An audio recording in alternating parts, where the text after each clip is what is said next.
All right. Hello, everybody. We're just going to, of course, wait a few minutes here to give people a chance to show up.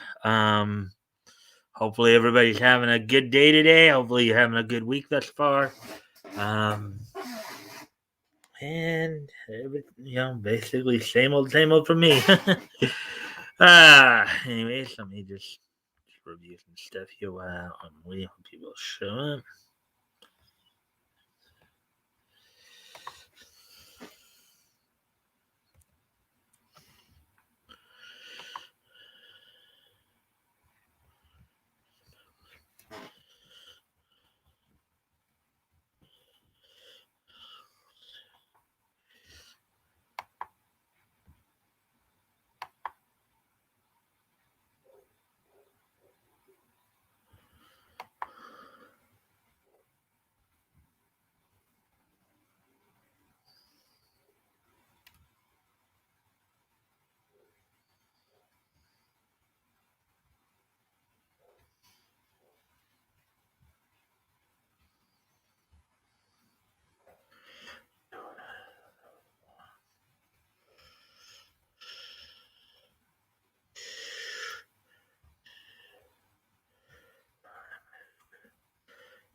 We got two people here. Okay, hello.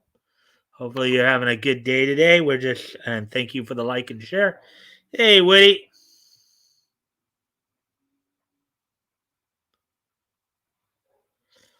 Off a bit. Hello, Mike. It would seem your audience is trailing off a bit.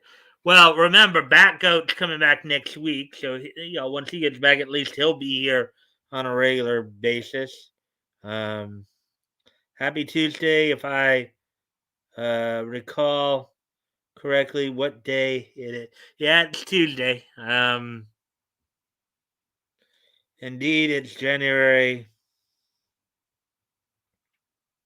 11th, which is a Tuesday all day. Yeah. Um. Oh, hello, John. Ah.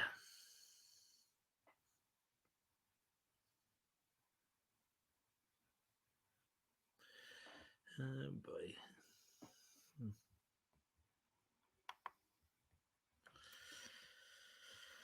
So we have three people here.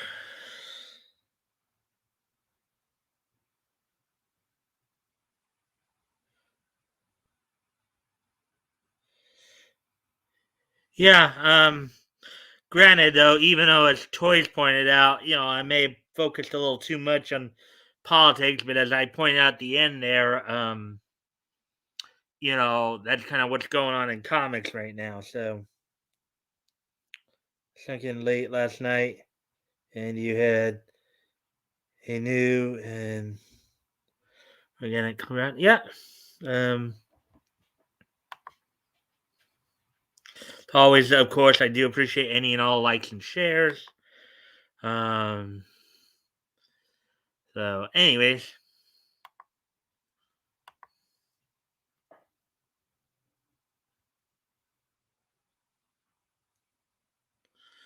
hmm.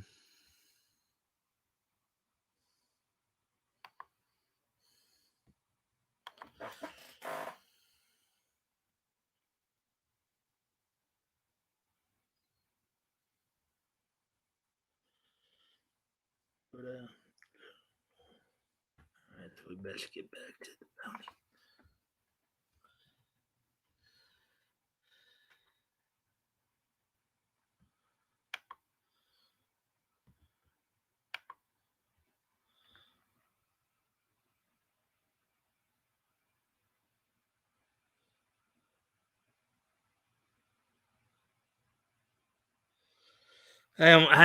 Hey Doc, how you doing, man? Welcome to the stream. We're just waiting to give people a chance to come in. So, welcome to the stream. We'll be getting to the. I guess it looks like we got like two, three, four people. So I might just get into the news articles a little quicker now that we have more people.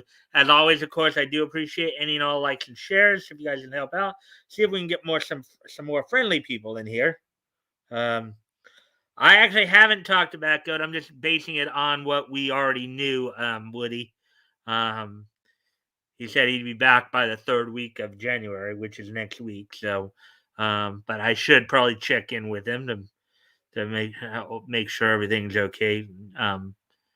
Yeah. So, anyways, yeah, we'll be getting. We got a few people in here, so let me just. All right, we're here. All right, so I guess we do have like about three, four people in here now. So I'm gonna go ahead and let's see. Hi, Woody. Hi, Hale. John Della Rose. Um, all right, so here's what's on tap for tonight. For we have 7 stories we're gonna go over tonight. We're gonna have a bit more emphasis on animes. We only got one comic story I'm going to go over, which is an article on some comments that Chuck Dixon made, commentary from him, and then and then we have 6 anime related articles. Couple of let's see, we got one that's so Jujutsu Kaisen has made some sales records apparently. Um, we have a couple of trailers to go through. So hopefully you all will enjoy the content tonight. As I said, do appreciate any and all likes and shares. That does help with the algorithm and see if we can get some more friendly people in here. So, anyways, so why don't we go ahead and get started here? We're got a few people in here, it looks like. So, I'm gonna go ahead and get started.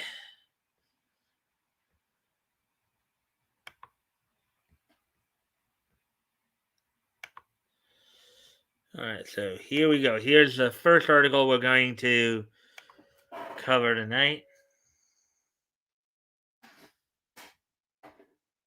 Chuck Dixon explains what bothers him about race swapping in modern entertainment.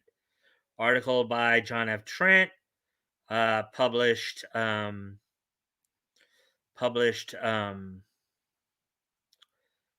published earlier today.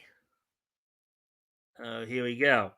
Legendary comic book writer Chuck Dixon recently explained what bothers him about race swapping in modern entertainment. Now, as we know, this has been going on for quite a bit over the last year or two. You know, seen it all. We've seen it in many different genres. In terms of were there unfriendly folks here before? Um, we let's see. How do I say it without really? Let's just say okay. I guess I'm just gonna have to say it. Um, I even though I didn't necessarily want to put a spotlight on this person, but I do have an issue with a particular troll. Not going to specifically say who.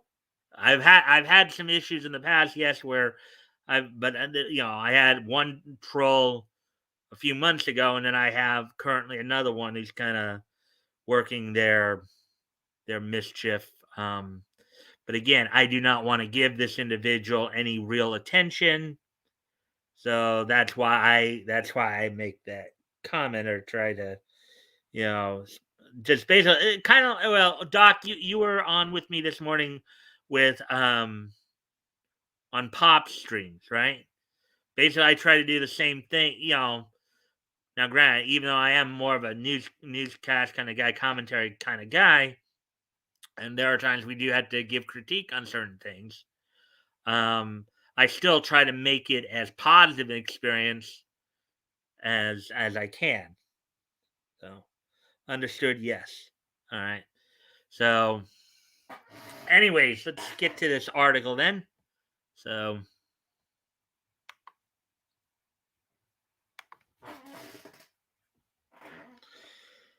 race swapping in modern entertainment. All right.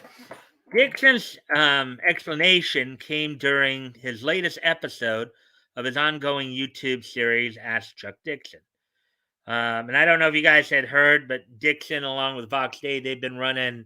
Well, I know my regulars, the guys who've been here a while, know about it because they've seen me do the review articles as well. But for those who haven't, of course, Vox Day and Chuck have been doing arc tunes. So um, just as a little, a little shout out for them. So, anyways, can we continue on here?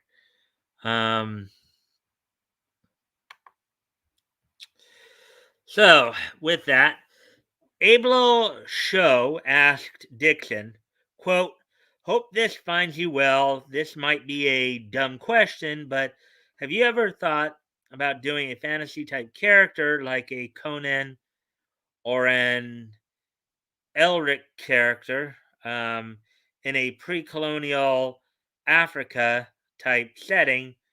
I'm from South Africa, so I may be a little biased, but I feel pre colonial Africa is underused as a fantasy setting." Unquote. All right, so let's see how Chuck answers that. Quote, "Fantasy, sword, and sorcery, deviltry, and stuff like that of Robert E. Howard always intrigued me, and I always felt sword and sorcery went great with the more slob hero. Thanks for the new phrase, by the way. Gritty, pulpy, revenge like tales. The type of stuff um, I always thought you did great. You did great. Your take on Frank is always fun." Unquote. Show concluded.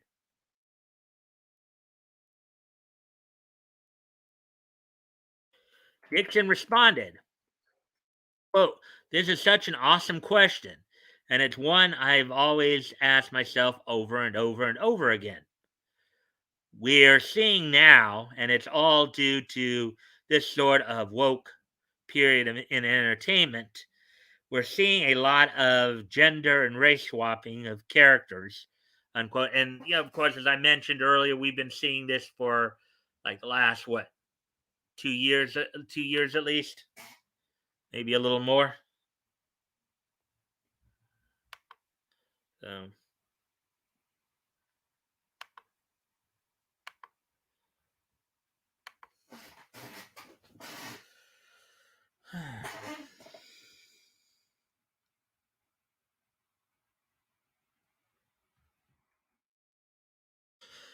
okay, so and moving on here, let's see, yeah, okay. Oh, and generally here in the United States, when they race swap character, they replace a white character with an African American. If you notice, they never replace an Asian or Native American character with African American. It's always a white character, and I don't know what the point of that is. Um, unquote.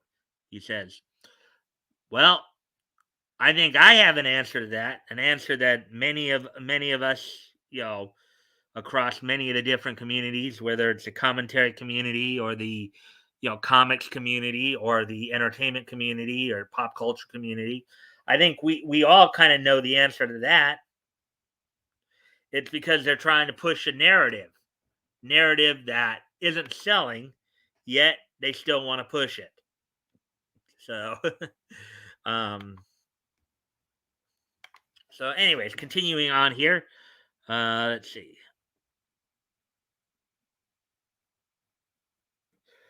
Dixon continues, quote, in some cases, it's okay. The Equalizer with Denzel Washington, I thought was great. Well, Denzel's a good actor anyway. Denzel's a pretty well respected actor. And at least as far as I know, he's not like heavily involved in all the garbage we're seeing over the last couple of years here. So that's as far as I know. But hey, it's Denzel. I mean, Denzel's going to play Macbeth. That's fine with me because Shakespeare is malleable that way. So I don't care. Shakespeare plays aren't historical dramas. They're not historical recreations, so I feel it's okay to play with them. Unquote. Tragedy of Macbeth. I guess this is Denzel in the tragedy of Macbeth, right there. That's what I guess that is. Ibsen then explains what he takes issue with. Quote, but the thing that bothers me about it is that replacing a white character with an African American character. I don't care about cultural appropriation, that's nonsense. What does concern me is aren't there any interesting African American characters on their own? And I think we've seen a number of interesting African American comics in like comics and cartoons and maybe not as much in cartoons except maybe within the last 20 years or so, like John Stewart and all that. But comics, of course, there was John Stewart, Jefferson Pierce in DC. Let's see, who else. Yeah, those are the only two I can think of off the top of my head. But oh, of course, some of the guys that came over from Milestone, like Static Shock and Hardware. So, um,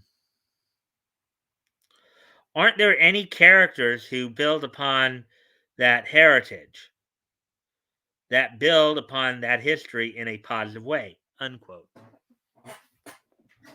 Which I would say is a pretty good question. And of course, feel free to give you a commentary if you guys anything you want to add to the conversation there and all that. You guys have anything you want to remark on? Feel free to comment in the chat, and then I might answer you if you have a question or what have you.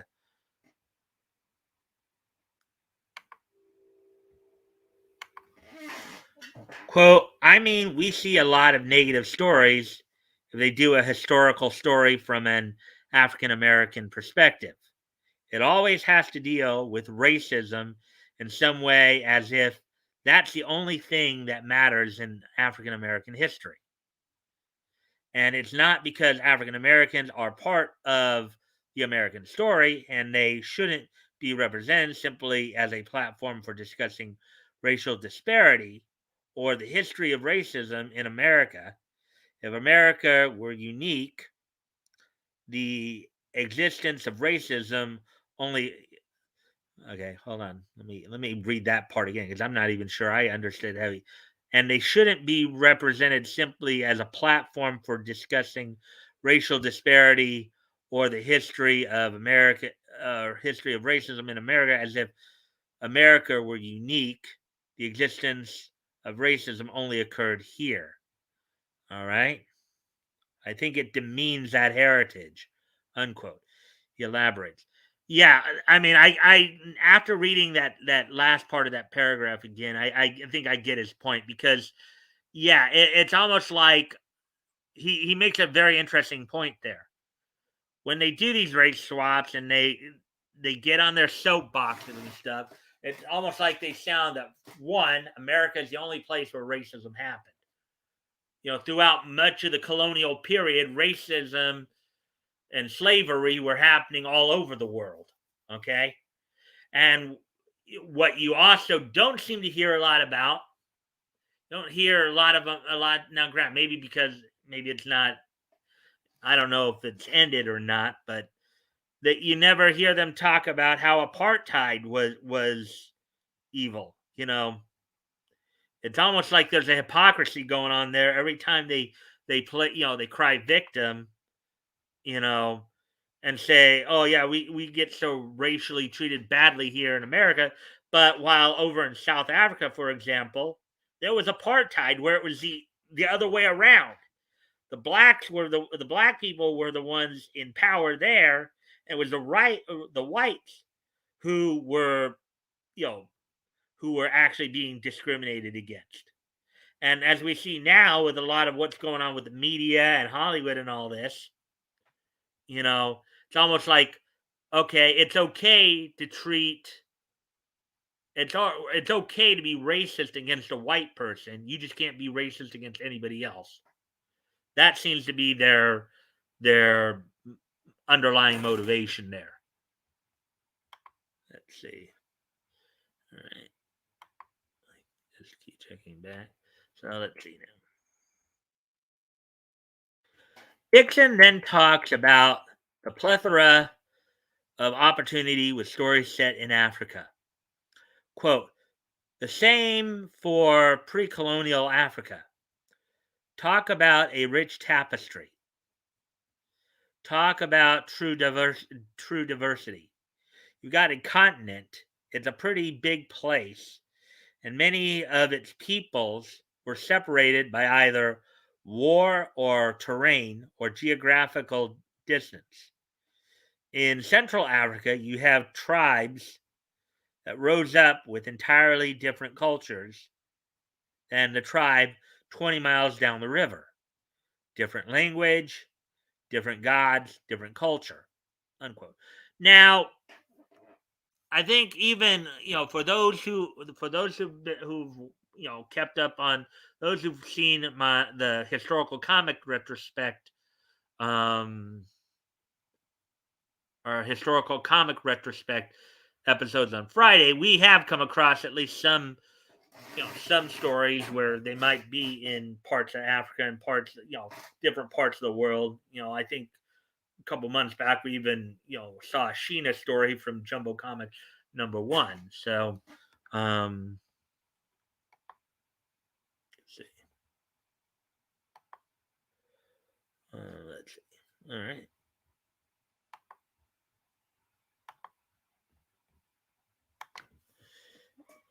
Let's see. Let me get back to this.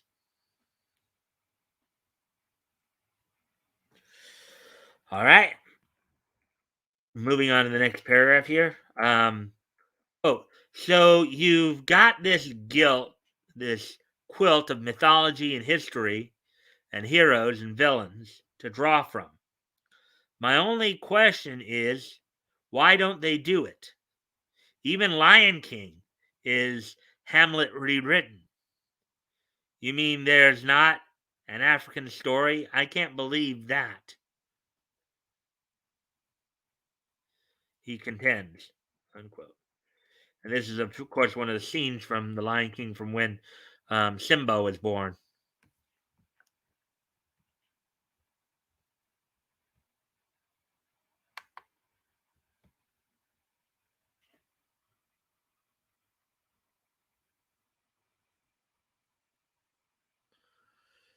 All right. All right, as we continue on here. As for whether he would do a story set in pre-colonial Africa, Dixon answered, quote, would I ever do this? No, I wouldn't.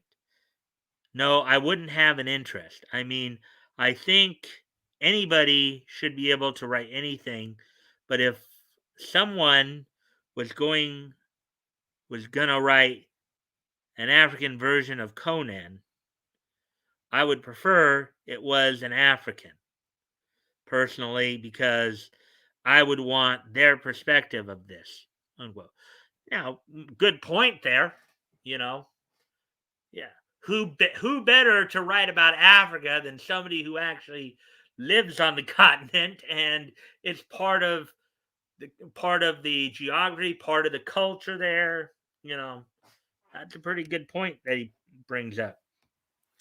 Quote, similarly, if you were to write an epic story of the Monkey King, you would want a Chinese person to write it. Now, um, of course, the Monkey King is, I think, the main character from that one novel called Journey to the West. There have been many adaptations made of that. Some people would argue that even Dragon Ball, the anime Dragon Ball, is an adaptation of that um like novel.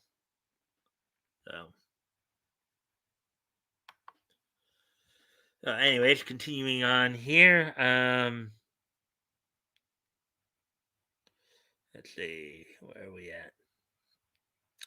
I wouldn't want to see a movie of Musashi Miyamoto written by a white guy.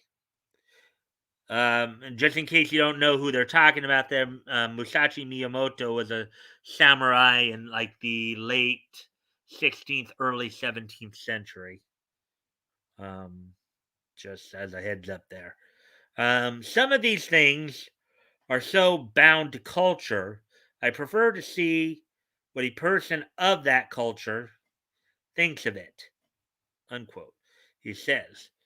So, in some respects, you could almost argue here that maybe he's saying that the very people who are accusing are us, some of the writers and artists who would be acute might be accusing us of like ish and phobes and all that. They're the ones who may be actually doing that. They may be doing like the cultural appropriation, as it were.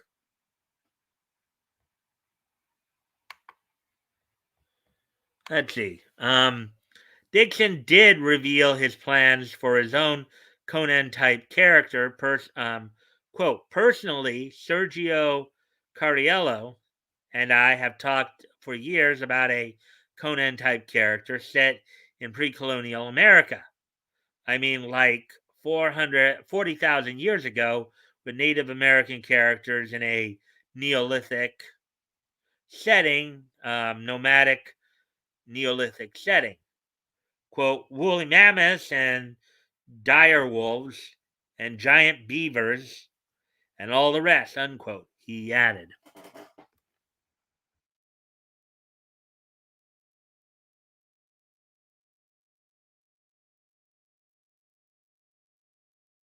That was from Jungle Comics #1. Now, I don't know if that's the same Jungle Comics that Fiction House did back in the like 40s or if it's something different. I don't know if that for sure, but could be.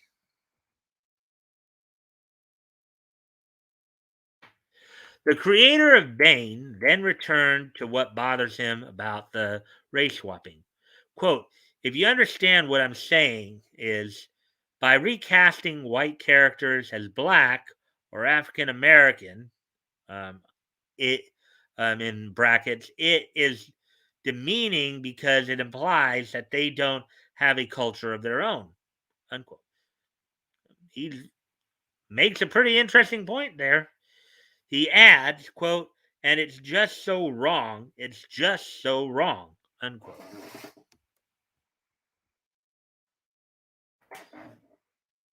Zulu, and then this is, I guess, a scene from the Zulu Reed dance ceremony.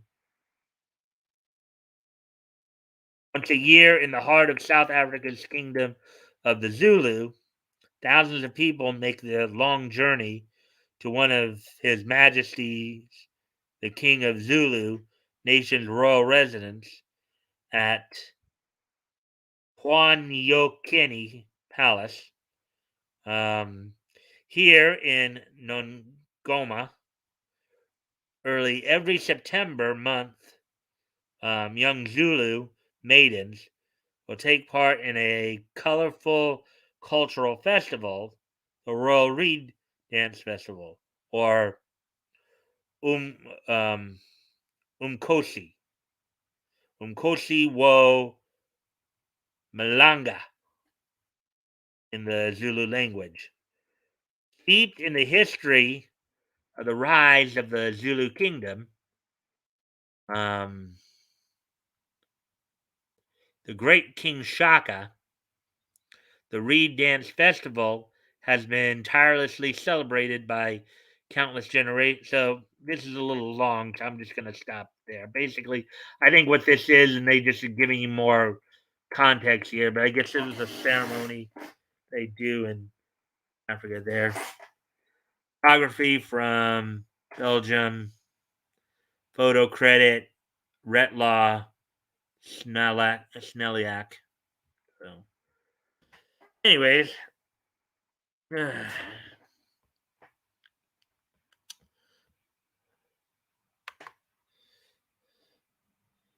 did seem like a pretty long. And again, as always, I do appreciate any and all likes and shares. Hopefully, as I said, we can get some more newer people in. So, and of course, feel free to comment if you have anything you'd like to add to the conversation here in regards to what we're talking about here.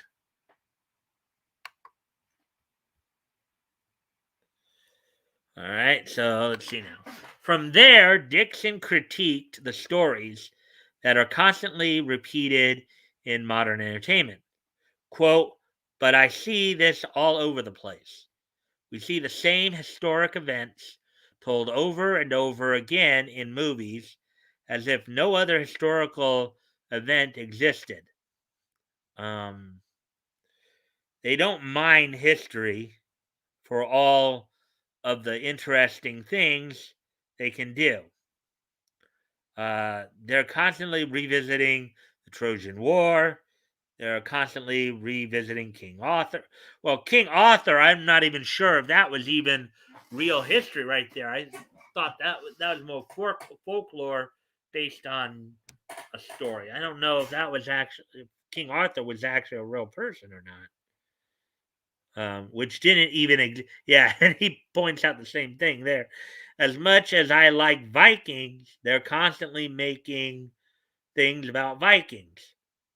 There's other eras to talk about, um, unquote.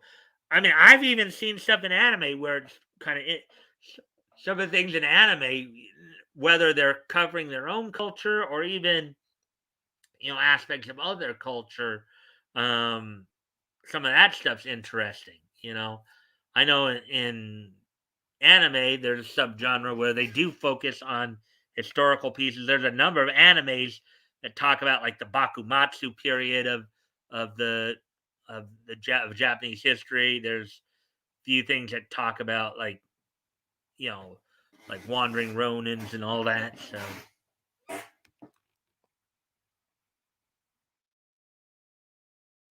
other areas to talk about. Yep. However, he did praise Netflix for distributing the German production Barbarians. Um, Quote, I was so pleased when Netflix did a really good series about the Romans in ancient Germany at the Battle of Teutoburg Forest. At least it was something we hadn't seen before. There, I guess, is a sub mark there. Returning to Africa, Dixon states, quote, like I said, Africa has a rich history. It also has enormous populations of possible entertainment consumers. And you can say, quote, oh, well, Black Panther, but Black Panther was all made up. It was all made up by two white guys. Wakanda doesn't exist. It's a sort of pastiche of African culture. It's not real. It's a lot of stereotypes and cliches thrown together, powerfully and successfully.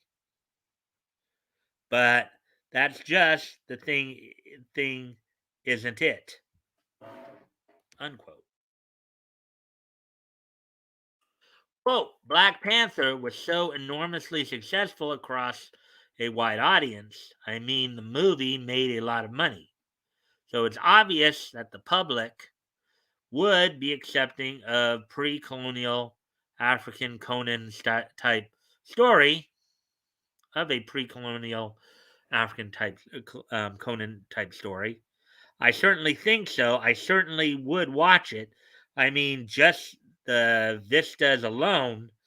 I mean, you live in South Africa, you know, you've got some amazing landscapes here there. Just absolutely spectacular stuff to set historical fantasy against.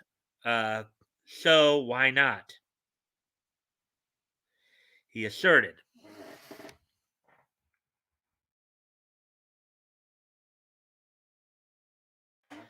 Closing out the question, Dixon reiterated, it just really annoys me when they feel this need, I guess, virtue signaling or whatever, to misrepresent history in this way. And I would say there are a lot of people out there who probably agree with him on that point. Agree with Chuck and many others on that point. And again, it's sort of hollowing out or ignoring or neglecting the fact that Africans and African Americans have this incredible history, unquote. Quote, I would love to see Black Conan. I don't want to see a white Shaka Zulu, though, unquote. Dixon concluded.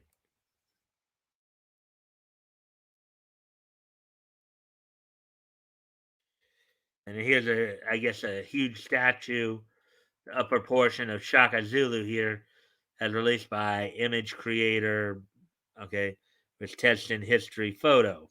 So, this is, I guess, what um, Shaka Zulu looked like during his heyday.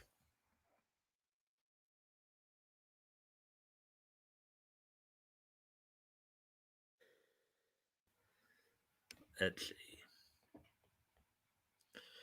if anybody's added anything since.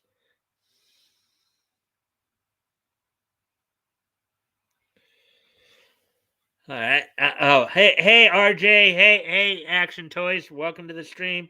Always, as you guys know, I do appreciate any and all likes and shares. If you can help out with that, so we can get some more friendly people in here. That's let's see. Critical Blast said I was sitting on tomorrow's stream, wondering why it wasn't started. Laugh out loud, RJ. That's funny, RJ.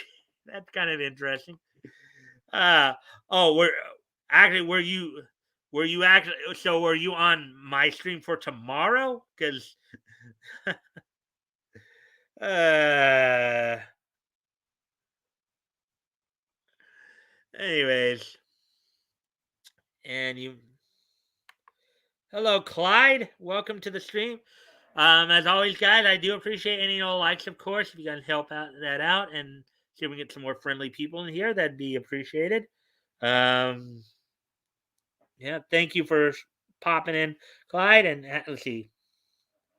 Your statue looks more like the actor from the Shaka Zulu miniseries. Well, it's not my statue. It's the I guess somebody's statue in the um in the um in the photo there in the previous photo. Anyways, getting back to the article here. While Dixon says he would not be interested in doing an African version of a Conan type character, he did team up with Kelsey Shannon for the Indiegogo crowdfunded book Jungle. Okay, so that's a newer Jungle Comics book we only saw earlier then. Because I had mentioned earlier when I saw that I didn't know if that was Fiction House's Jungle Comics or another one altogether. So I guess it's the newer one here. This Dixon described the book as quote an all-in jungle adventure like the kind I loved as a kid. What we're doing here is taking all the best parts of a cliffhanger adventure and putting them in an action-packed story that turns the genre on the head. Everything you want in a feral jungle fantasy in a way you never expected to see it, unquote.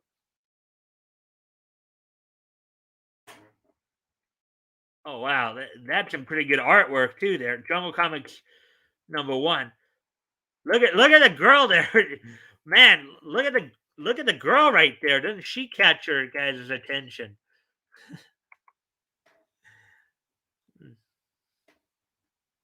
I'm gonna just leave that picture up for you guys to see for look at for a moment because I'm pretty sure you guys want to see that.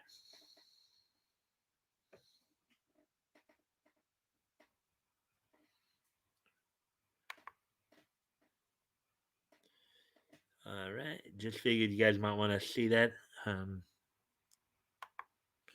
all right, so now as we continue on with the article here, as I said, just figured I'd leave that up for a moment to give you guys a chance to look at that. So, what do you think of Dixon's opinion on race swapping in modern? Yeah, I think he made some good points here. I think he made a lot of points that a lot of people in the particularly those of you on the independent comic scene have been talking about. Those of us in the commentary community been talking um about it. So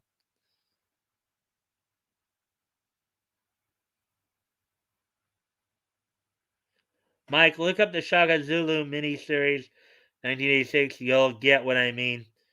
Hmm. All right.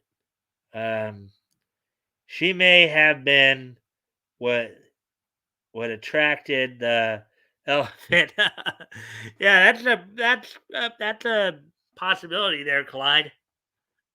Um, and of course, if you guys haven't already, if you can like and share the stream, so we can see if we can get some more, more people, more friendly people in here, and more people want to learn and hear these stories. That'd be appreciated. Um, anyways, now let's get ready to move on. So that so at least for tonight, that was the only we actually covered all comic stories last night, but it got a little did get a little too political there, and But anyways, we're gonna now get into some anime stories. I hope you guys will enjoy those as well, and look at some stuff that maybe isn't as politically driven or agenda driven here. And the first anime story we're going to get to is the one right here from Bounding into Comics.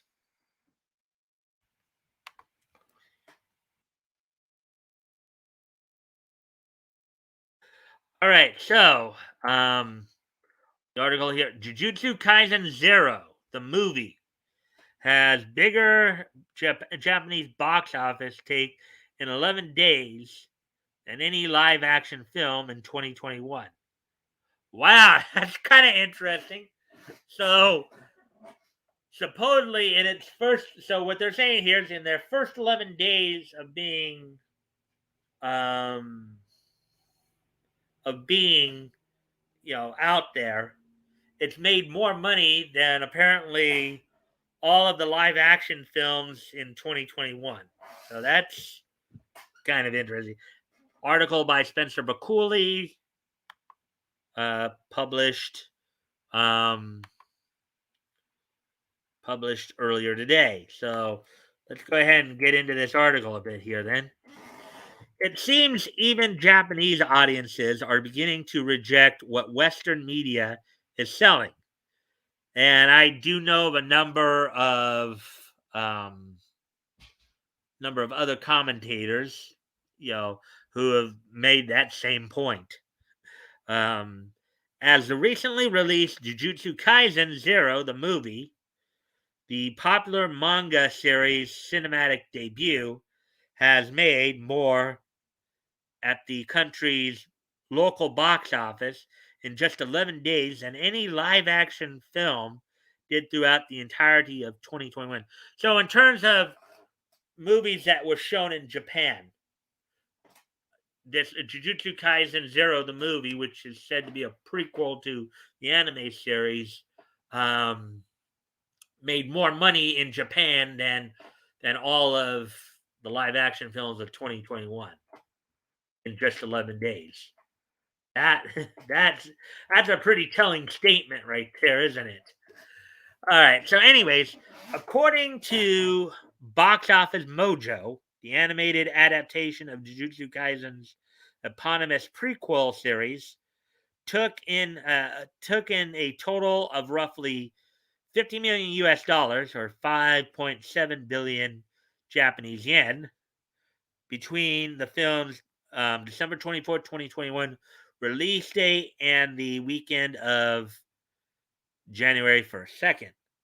Box Office Mojo reports that Jujutsu Kaisen Zero, the movie, took home at least 2 million US dollars or 230 million 468,819 Japanese yen in its debut weekend, with a confirmed 47,508,798 US dollars, which was, let's see, 5,940,800 Japanese yen for the first week of 2022.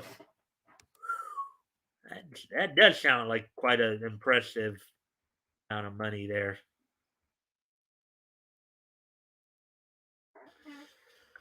Let's see.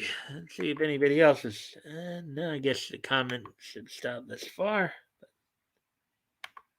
I'll continue on a bit.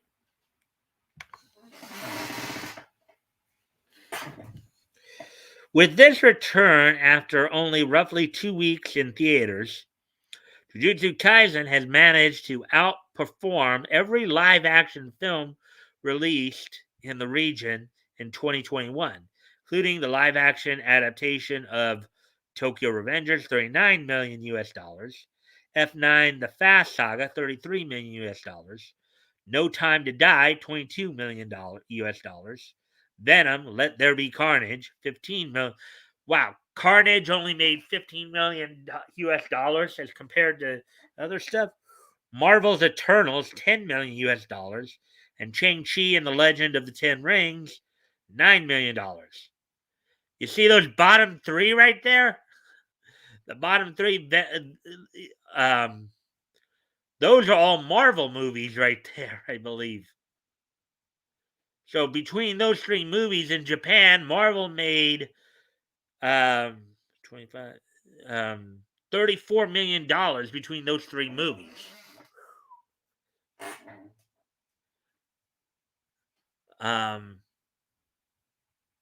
Only on this list, Tokyo Revengers and of course Jujutsu Kaisen Zero made more. Let's see, in parentheses here, for those curious about its absence, as it obviously would be given Jujutsu Kaisen a run for its literal and figurative money, Spider-Man No Way Home did not release in Japan until this past weekend, January 9th, 2022. So that's why Spider-Man No Way Home didn't get, because it didn't come out till this past weekend. So, and here's a picture from Kingo Kumali Nanjiani in Marvel Studios Eternals, photo courtesy of Marvel Studios, all that. So, in fact, only 4 films, tellingly all anime, managed to beat Jujutsu Kaisen Zero, the movie's 2-week take across their entire cinematic runs.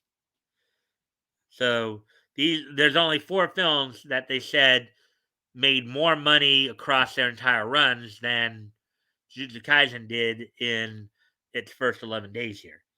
And we've talked about these ones too before, or at least a couple of these, I think, because we've seen a lot of this record breaking going on. We've been covering these articles. These were the record breaking Demon Slayer Mugen Train, 365 billion US dollars. Evangelion 3.0 plus 1.01 Thrice Upon a Time, 92 million US dollars. Wow, look at that drop off. That's like over. That's almost a $300 billion drop off right there. Man, actually, that's an even bigger drop off. Going from 365 billion in a run to 92 million in a run.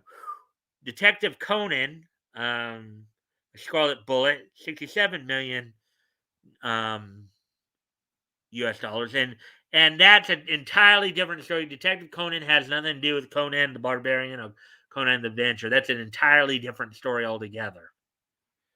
So, just to let those of you know, some of you know.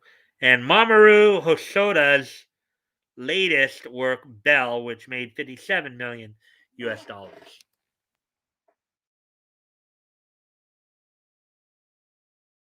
So there's I guess a still from Neon Genesis Evangelion 3.0 plus 1.0 Thrice Upon a Time.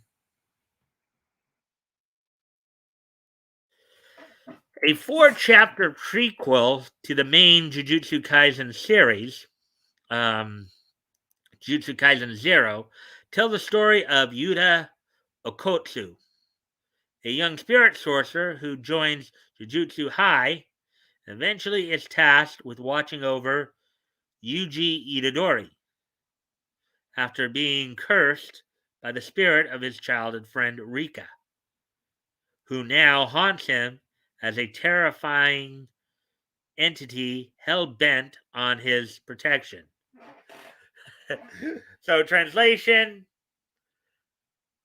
super obsessed ghost girl hangs around to protect you. That's probably the best way to put it. Anyways,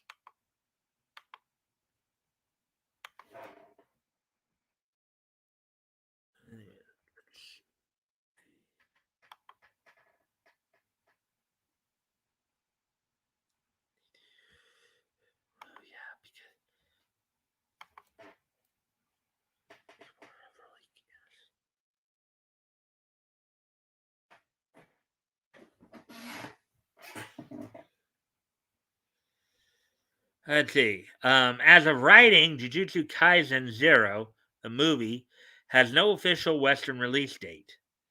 What do you make of the film's impressive box office return thus far? Let us know. Well, that is a pretty impressive run.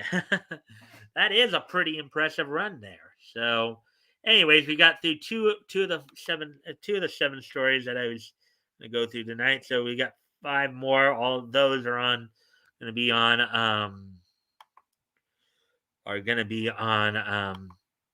CBR.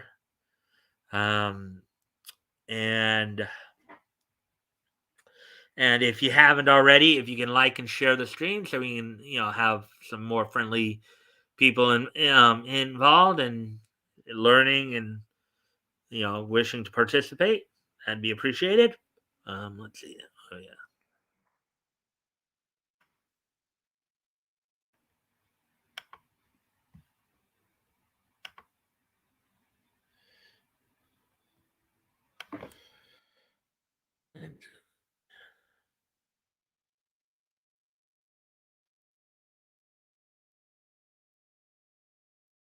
All right. So as soon as I find the thing.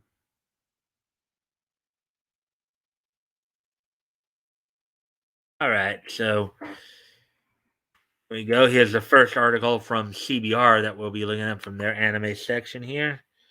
Um,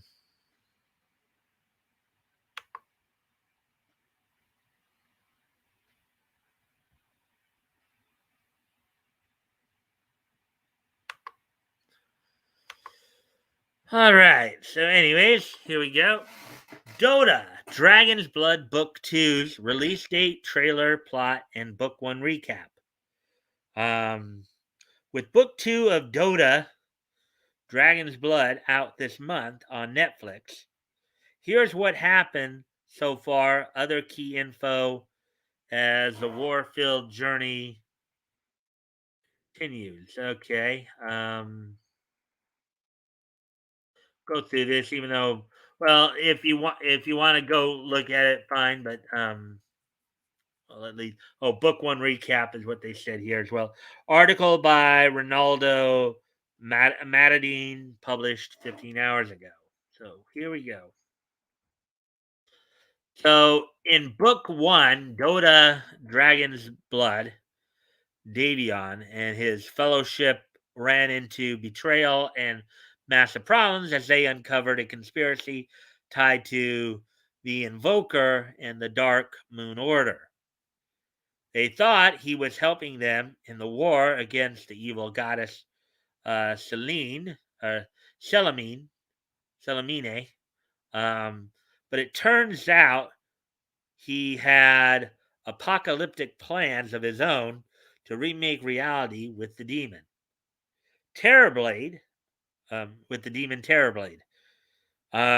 With book two out later this month, here's a breakdown of what's happened so far and key information as the journey continues. So, Goda, Dragon's Blood, the story so far.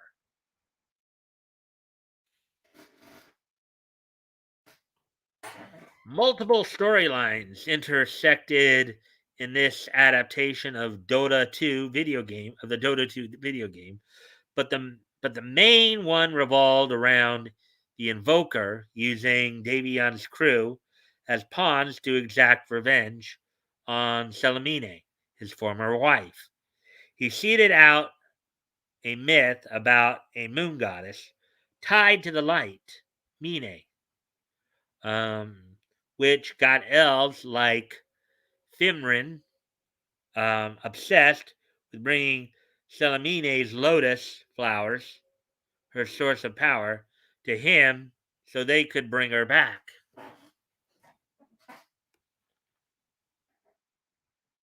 Hmm, that does sound a little interesting there. Let's see, let's continue on here. It led to him poisoning the flowers, duping Princess Mirana and Marcy to take the flowers back to their wicked queen, only for the gift to open up a portal to a multiversal hell. This allowed Terrorblade to arrive as part of a pact made where the Invoker would offer him the souls of the 8 great dragons in exchange for the chance to end Selamine's reign. Terrorblade would get to remake reality in his hellish image, while the Invoker would make his ex pay for abandoning their sick daughter Philomena to die after the girl didn't want to worship her. Ouch. Kind of a nasty plot there, isn't it? Let's see. Hmm.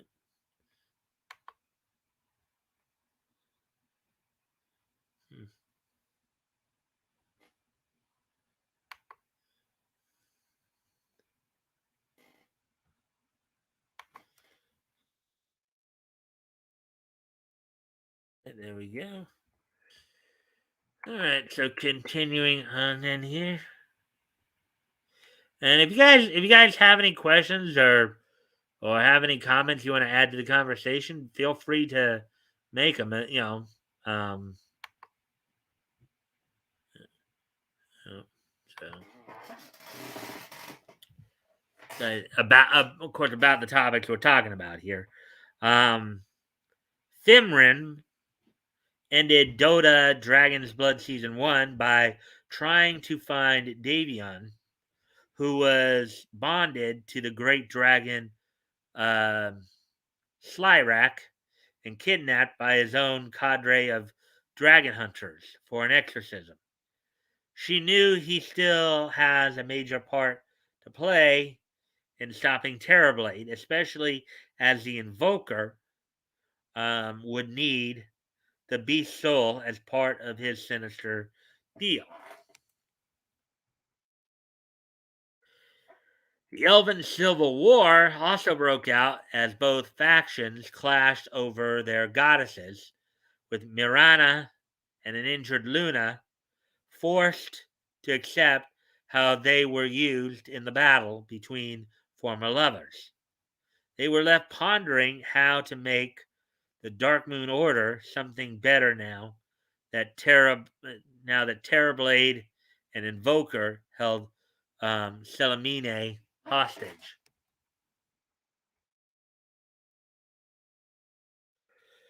Goda, Dragon's Blood, Book 2, trailer and release date. From the latest trailer, Book 2 of Goda, Dragon's Blood, is going to be as action packed as expected. Mirana has taken over Selamine's cult and is trying to redeem their army, working with humans and other creatures to form an alliance as she knows the danger coming. However, it's understandable no one trusts them after all the blood spilled due to their religious obsession.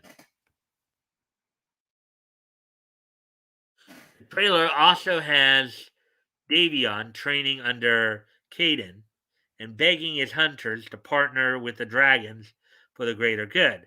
Fimrim and Bram, his closest friend, are with Davion, so it's going to come down to whether his father like mentor, Caden, believes in the mission.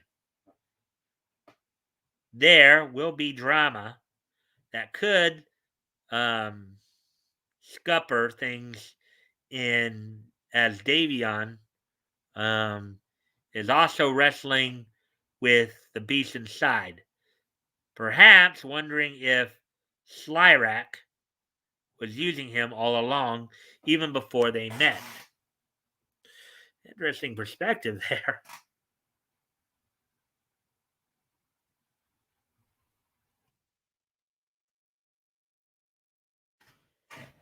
Lastly, the Invoker is found collecting more dragon souls and trying to rally an army of smaller dragons to Terrorblade's cause.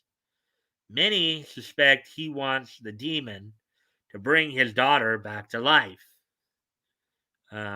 Ergo, why he's keeping Selamine alive and taunting her. But Terrorblade can't be trusted either, which is why when Invoker is seen raising the great dragon of chaos, Yadrak, it's uncertain if it's for the boss to use or to portray Terrorblade. Either way, season 2 of Dota, Dragon's Blood, is going to up the ante in terms of war and truly test whether these various groups can trust each other. It is slated for release on January 18th on Netflix, with fans eager to see how all these forces collide to shape the final fate of a broken realm. Right, so there we go with that one.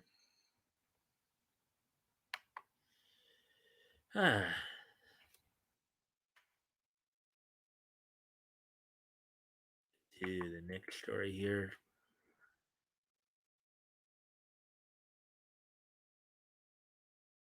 Right.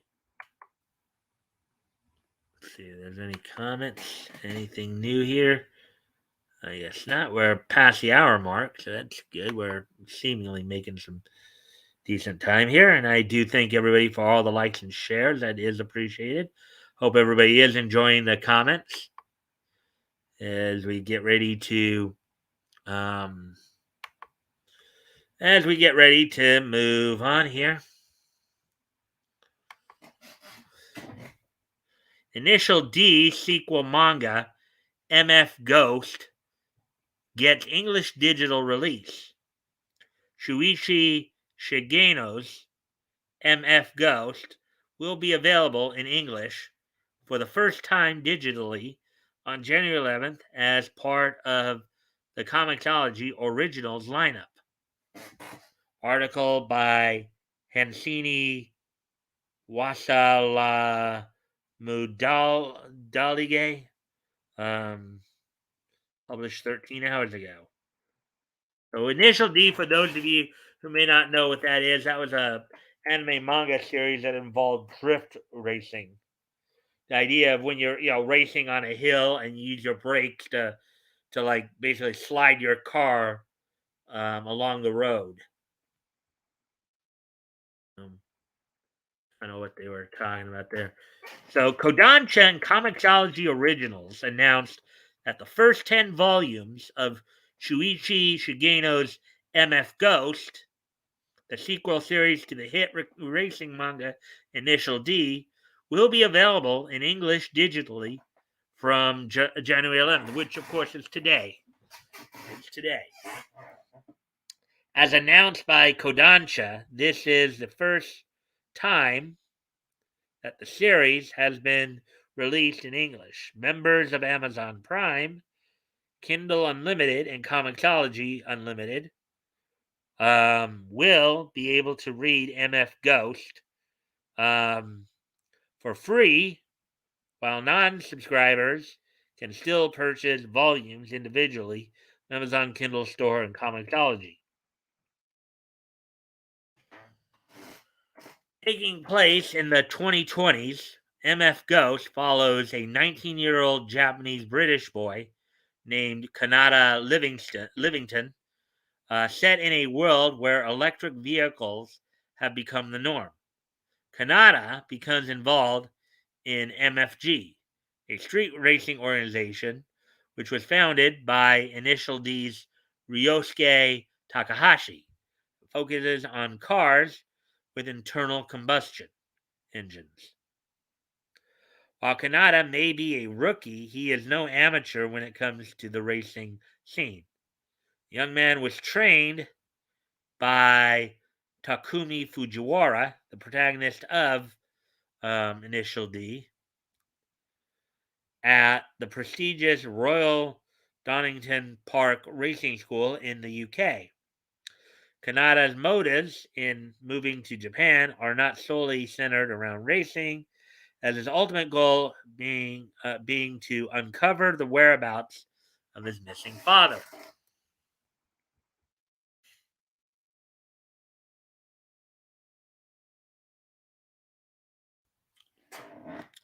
MF Ghost has enjoyed great success since it began its serialization in Kodansha's weekly Young magazine in September 2017, with over 3.2 million copies in circulation as of January 2022. The series story is still ongoing with 12 published volumes to date.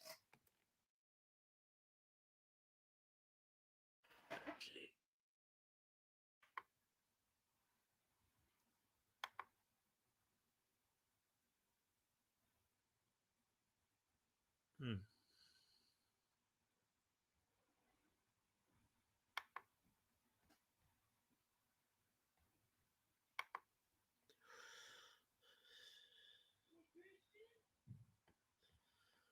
All right, as we shall continue on here, hoping everybody's enjoying the content here. The popularity of MF Ghost is no surprise given the success of its predecessor, Initial D, which has been named by many critics as the definitive racing manga series, having sold 48 million copies as of July 2013. Initial D manga has had many anime, TV, and film adaptations. The most recent of these adaptations is the trio of new Initial D films released between 2014 and 2016, which retold the events of the earlier parts of the manga on the big screen. The Initial D manga ended its run after 48 volumes, or 719 chapters, in 2013. The release of MF Ghost manga in English comes just in time for its television anime adaptation, which was announced on January 4th, so a week ago, with the release of a teaser promotional video. The new anime's cast and crew have yet to be announced. It is scheduled to begin airing sometime in 2023.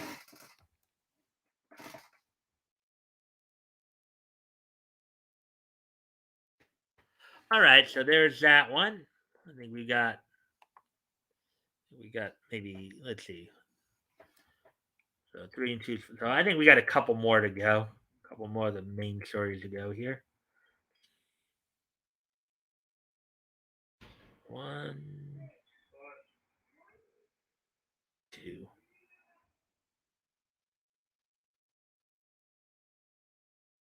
Well, actually, we had three. Yeah, I think there was one more. I forgot about the crossover story as well that I'm gonna do as well. So,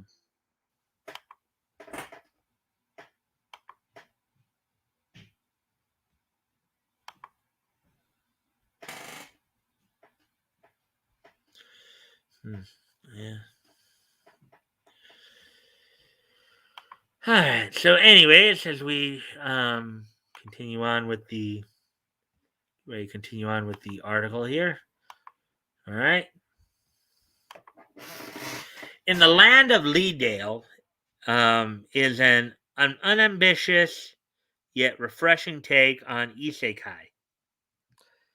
In the land of Leedale may seem generic at first glance, but this brand new isekai anime has one highly refreshing element. Article by Jonathan Grenall, published 9 hours ago. Warning: the following Oh, okay. Never mind. All right. We usually don't do spoilers here, so that's okay. I didn't catch that beforehand.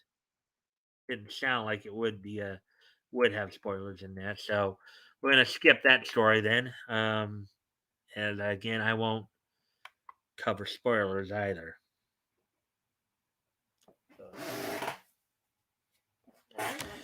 All right then. Let's see now. So as we now get ready to move on to the next story here, we had 6 instead of 7. So, all right.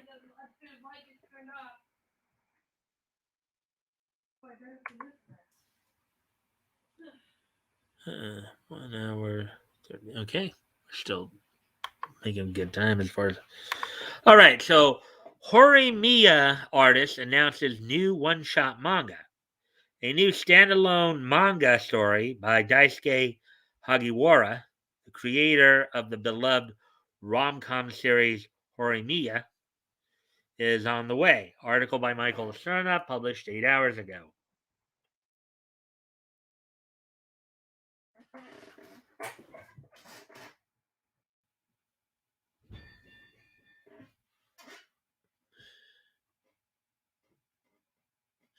A new manga by Horimiya, Daisuke Hagiwara, will be published this February. The new standalone story was announced in the latest issue of Square Enix's Shonen Gangan manga magazine. The magazine was also the publication where the original Horimiya manga was serialized. The new manga will be a self contained standalone story. No other details about Hagiwara's latest work were announced. The new manga will appear in the magazine's next issue, which is scheduled to hit Japanese retailers on February 12th, a couple days before Valentine's Day. Hagiwara is still best known for their work on Horimiya, which was a full length manga adaptation of creator Hiroki, quote unquote, Hiro Adachi's 4-panel webcomic, which was originally self published through Adachi's website from 2007 to 2011. Hagiwara's manga adaptation began in 2011 and finally concluded in March 2021, with Hagiwara penning an additional epilogue chapter in July, which took place after the protagonist's high school graduation.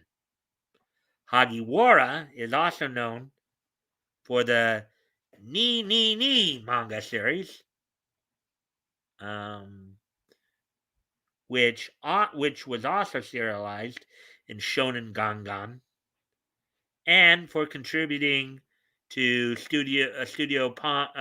Ponak's debut movie, Mary and the Witch's Flower.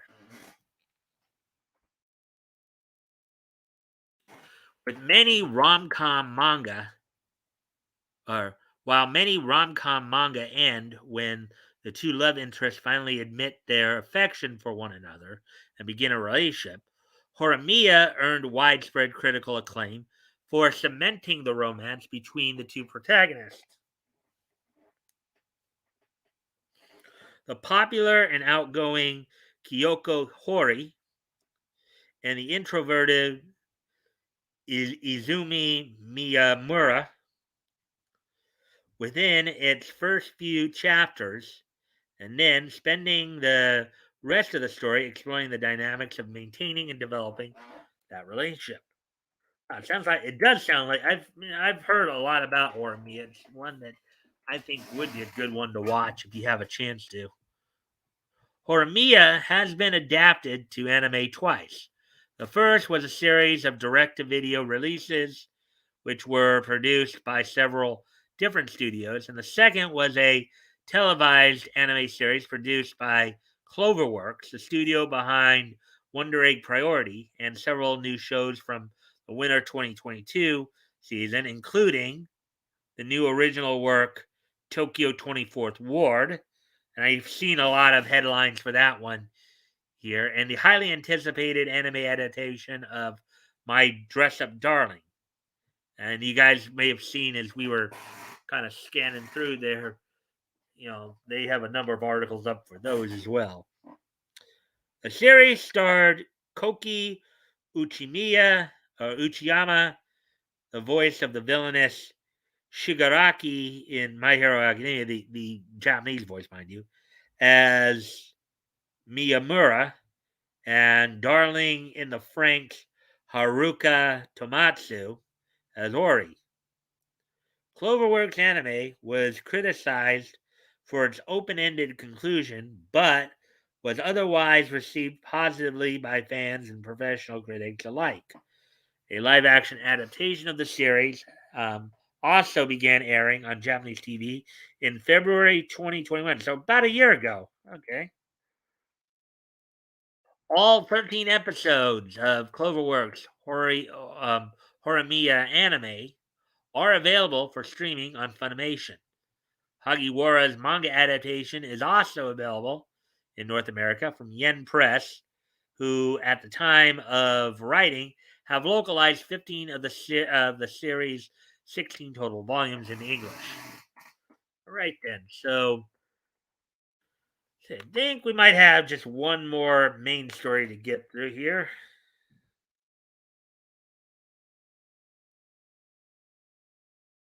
I think this is the last one, I believe.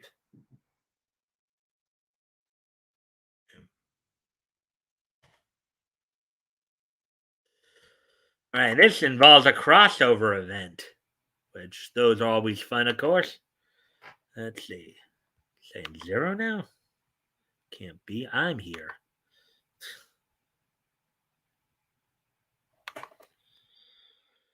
Wakey, wakey, eggs and bakey. Hope everybody's enjoying the content.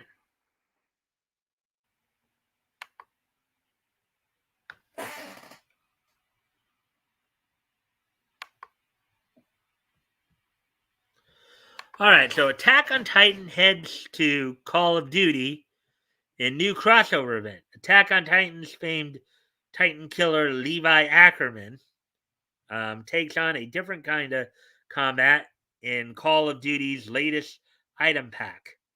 Article by Michael Cerna, published 5 hours ago.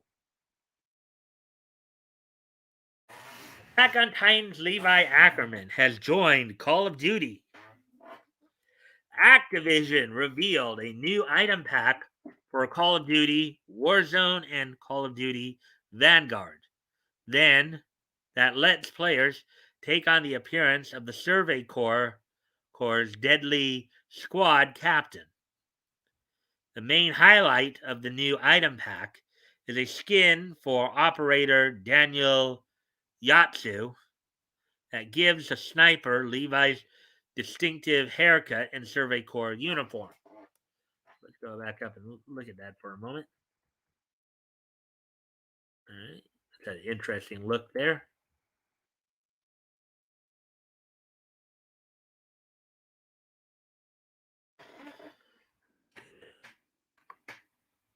Let's see.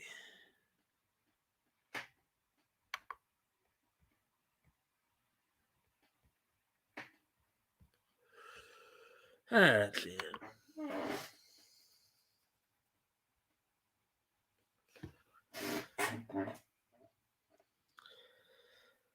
Let's see now. Okay, let's see. All right. Oh, yeah. All right.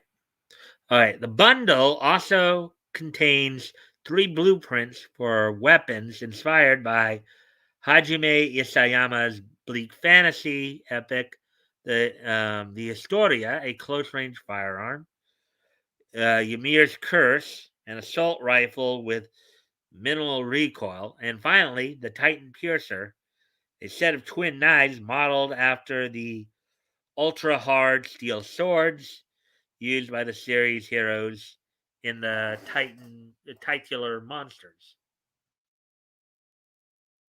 I guess here what they're talking about here from the games.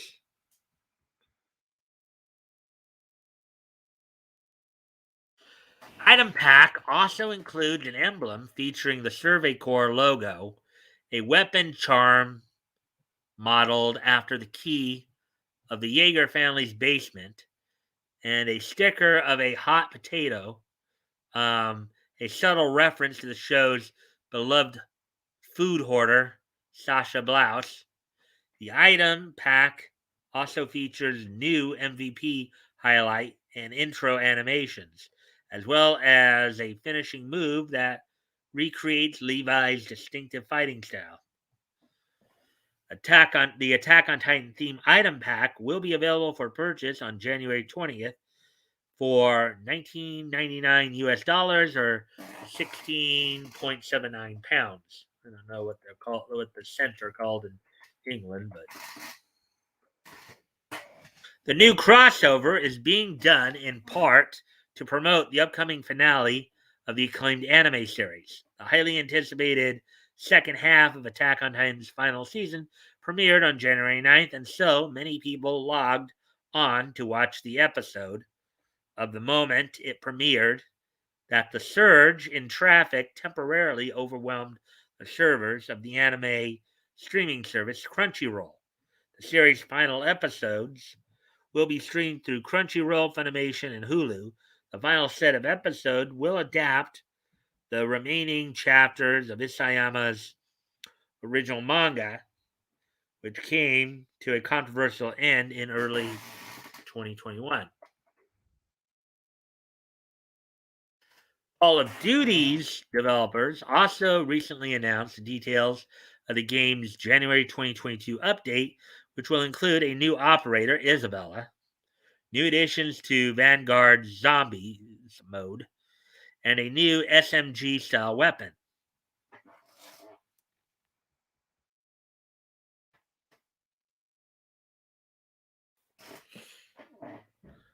The new updates were announced as members of Raven Software, who worked on Warzone, as well as other Activision Blizzard employees, entered their 4th week of strike action against the embattled publisher. The strike is the latest employee protest at the company since July. 2 employee walkouts occurred in 2021 at Blizzard's main office in Irvine, California, after the company was sued for alleged rampant sexual harassment and abuse within its offices. While another protest began December 7th when employees at Raven Software and fellow Call of Duty development studio Treyarch walked out in protest of Activision's decision to lay off 12 members of Raven's QA team.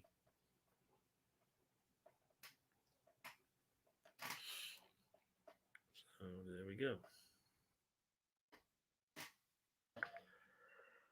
Alrighty then. So I believe that's it for the stories tonight. I did say 7, but we ended up doing only 6, only because um, one of them I didn't realize before was a was a had spoilers in it, which usually try not to cover spoilers if possible. So let me just check something here. I might be able to find one other thing because there is a bit going on with Toonami. Basically, I don't know if they have anything fully set yet for the next few weeks. Coming out of course, the Christmas season here, they only had plans for what they were going to show on this past Saturday. So, gotta check something here.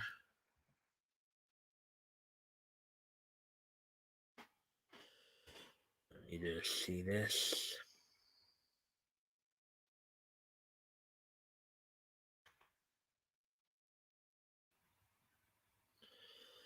So yeah, there's. It looks like they still haven't really made any major announcements as to what. So yeah, so Toonami right now seems to be in I guess, a matter of flux or something.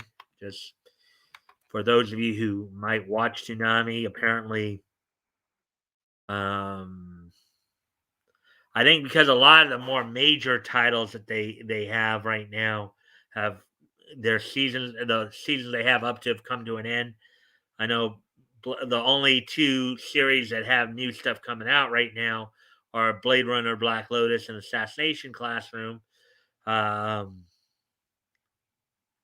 long? And then there, of course, this past Saturday they filled out the schedule with 3 episodes of Naruto Shippuden and then Cowboy Bebop. So it looks like they might be doing some Cowboy Bebop reruns as part of it too. So whether or not this is a schedule that will remain for a while, or if they're still trying to figure out what they're going to do about that, still up in the air.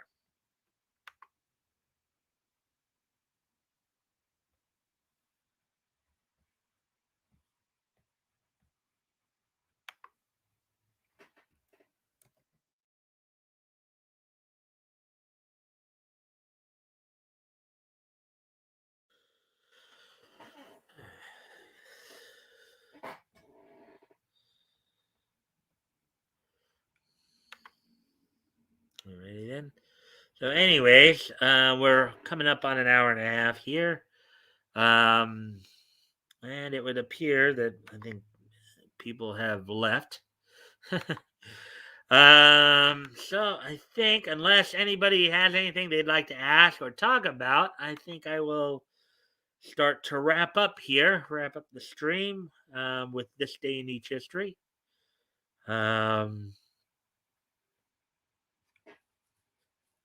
So are you guys ready for this? Unless you guys again have anything you want to talk about in terms of comics or anything neat, are you guys ready for this day in each history?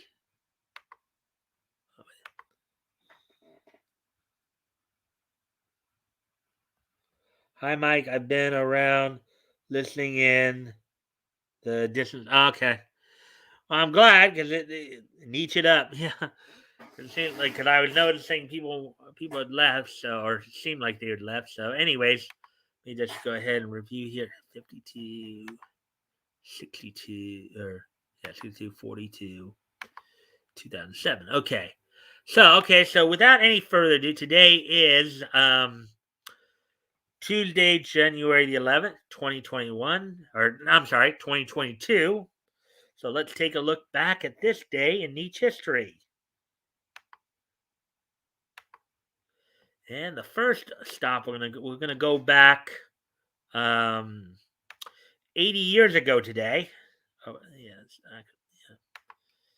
We go back 80 years ago today.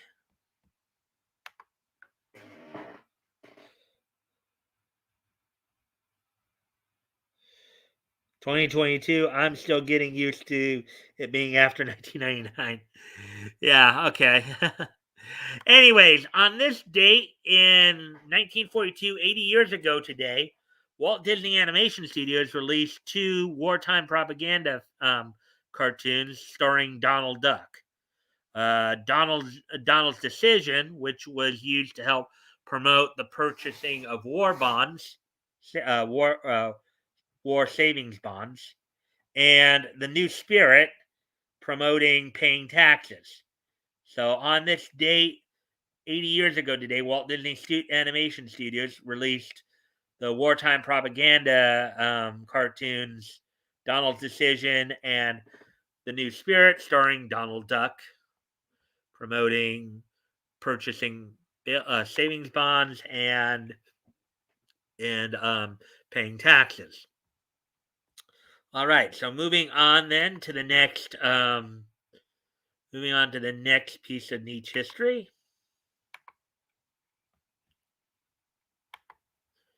Let's see. Head back 70 years ago today, as on this date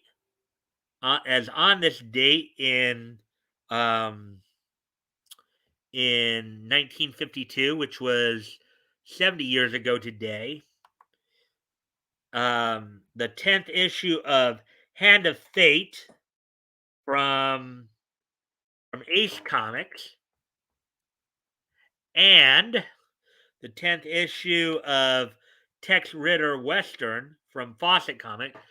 Many of you might remember that Tex Ritter, of course, was the father of John Ritter, famous comedian, known for his roles on Three's Company, Hooperman, Hearts of Fire, and 8 Simple Rules for Dating My Teenage Daughter. So on this date, back in 1952, the 10th issues of Hand of Fate from Ace Comics and Tex Ritter Western from Fawcett Comics went on sale. On this date back in 1952 for 10 cents. They were 32 pages each. So with that, moving on to the next piece of each history here.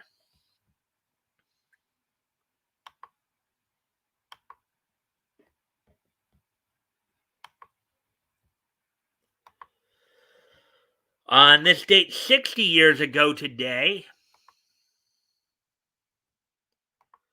Johnny Valentine, who of course was the father of Greg the Hammer Valentine, and Cowboy Bob Ellis, won the Capital Wrestling Corporation's version of the NWA United States Tag Team Championships from the Fabulous Kangaroos in Washington, D.C. The Capital Wrestling Corporation, of course, this was still about a year before the Capital Wrestling Corporation had split from the NWA and formed the Worldwide Wrestling Federation. So on this date, 60 years ago today, Johnny Valentine and Bob Ellis defeated the Fabulous Kangaroos for the Capital Wrestling Corporation, or the Northeast version of the NWA United States Tag Team Championships. So, of course, the Fabulous Kangaroos were a famous tag team back in the 50s and 60s and into the early 70s. And Johnny Valentine, as I mentioned, of course, was the father of Greg the Hammer Valentine. So, anyways, getting on now to the last piece in each history. And that was when Vince Sr. was about to form the WWE. Yes, this was like a year. This was a year before he and Vince Sr. and Toots Mont split from the NWA. This is it's almost like a year before that whole schism developed between the NWA and Capital Wrestling Corporation, that came out of the fact that that when the NWA put the title on Buddy Rogers, the Northeast promoters did not want to let him out of the Northeast territory. That was That was what was going on there. But this was a year before that Johnny Valentine, that this title change went. So they were still at that point. They were still part of the NWA as known as the Capital Wrestling Corporation, which their territory pretty much stemmed from the northeastern part of the country, from New England down the Atlantic coast through New York, New Jersey, Pennsylvania, and all the way down to Washington D.C. basically. So we do have one more piece of niche history to look at before we wrap up. On this date, 15 years ago today,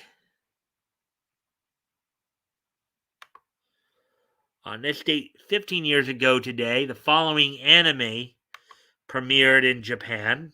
Let's see. Shaft's Hidamari Sketch.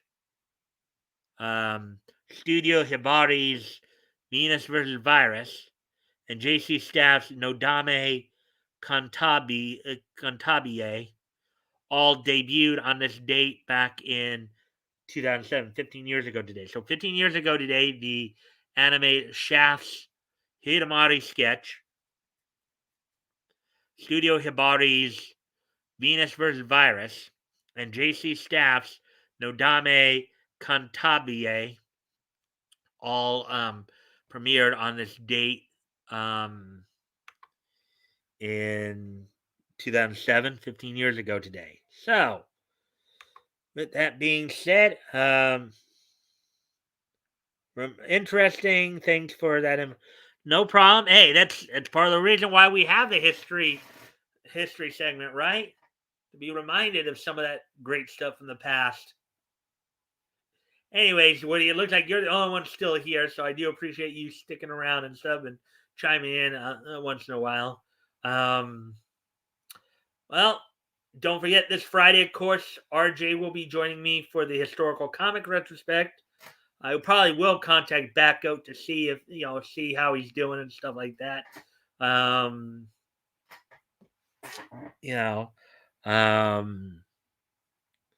And with that, I shall see you all tomorrow. Bye.